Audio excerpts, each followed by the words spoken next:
It was simple, we thought. Take a few chromosomes, slice them up, put them over there, and hey, perfect human being. I'm still not sure what went wrong. Maybe a miscalculation, a misprocedure, or maybe the idea was just a bad one. Who knows? A few of my psychologist colleagues and I were intrigued by human emotion. Anger, despair, euphoria. Was it possible to lock the mind to one emotion? To lock it into a euphoric state so no sadness or anger could cloud its thoughts?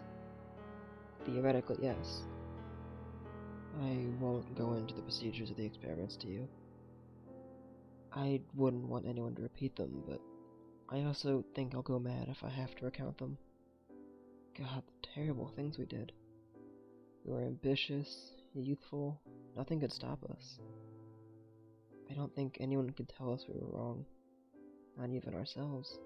All I will tell you is we got a hold of a few stem cells, nurtured them into fetuses, and tampered ever so slightly with the genetics.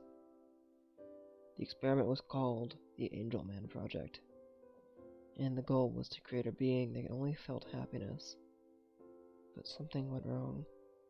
Terribly, terribly wrong. Half of the test subjects died unexpectedly, and without warning and no cause. Most of the remaining subjects were born hideously distorted. 3 were born well. Perfect, we thought. A human with a mental capability beyond any other due to its constant euphoric state. They were perfectly normal up to 18 months. That's when the first symptoms appeared.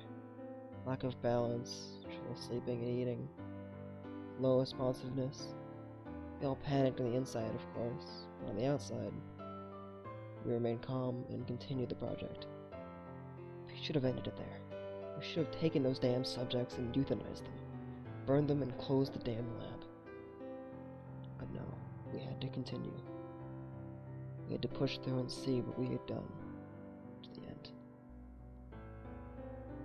Things only got worse.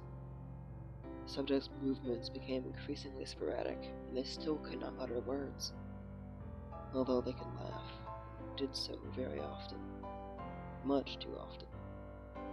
Not happy laughter, but quiet, almost nervous laughter, nearly constant, no matter how much pain was inflicted on the subject.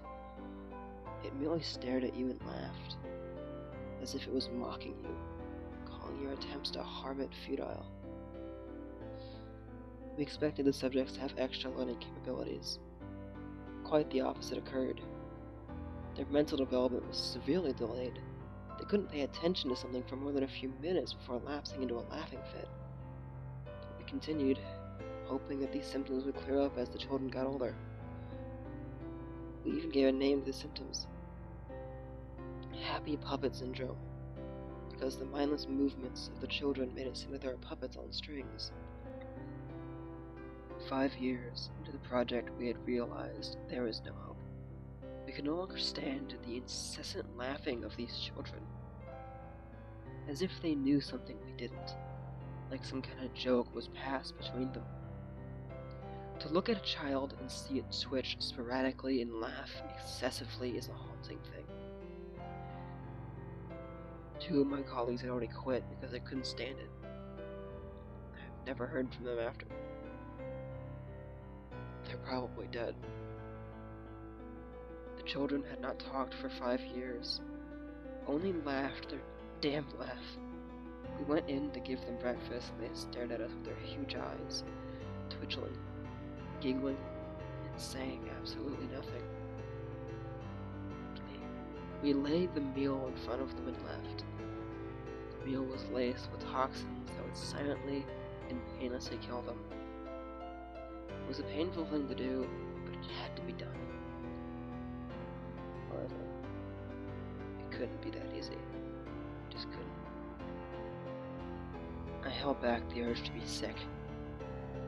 More successfully than a few of my colleagues. Something about this was not normal. A dark presence seemed to tower over us. We immediately sealed the entrance, and the boy stopped and looked at the door and started laughing. He fell to the floor, twitching and rolling about insanely. 2 others did the same. After a few minutes, the fit ceased, and they stood up, still twitching, still giggling. The lights went out suddenly. I heard crashes, glass shattering, and screaming. But the most terrifying thing of all were the haunting whispers, coupled with a quiet laughing. When the lights went back on, the subjects were gone. 2 of my colleagues lay unconscious beside me, and their bodies were twisted at odd angles. Blood was trickling out of their dripping mouths. At first they appeared to be dead. They showed no vital signs. But as I leaned in, I could hear them laughing, ever so slightly. I went over to examine my friend. No pulse, no breathing. But he laughed quietly. Although the subjects had gone, I still felt as if something was watching me. Something that was at the edge of my vision, but I could never fully see. Me and one remaining colleague closed everything down immediately. Before leaving, we destroyed our research and barricaded and locked the lab. I lost communication with my colleagues long ago. I presume they're dead. I still feel like I'm being watched. I still hear the laughing and whispering in my dreams and sometimes when I'm awake. When I do, I run. I get up and leave wherever I am. I'm not allowed to stay in the same place for more than a few days because of this. It spread as well. Other children were seen with similar symptoms. I have no idea how it spread. It's not contagious, or at least it shouldn't be.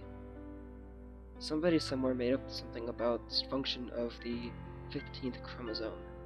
That kept the people happy and in the dark, for now at least. The disease was coined Angelman syndrome. So far the spawn are not dangerous, but I know the originals still lurk around somewhere. I know they're coming for me now. I know they'll find me. I accept this. It's what I get for attempting to tamper with nature. I leave this letter here as a warning. They're coming for you. They're coming for all of us.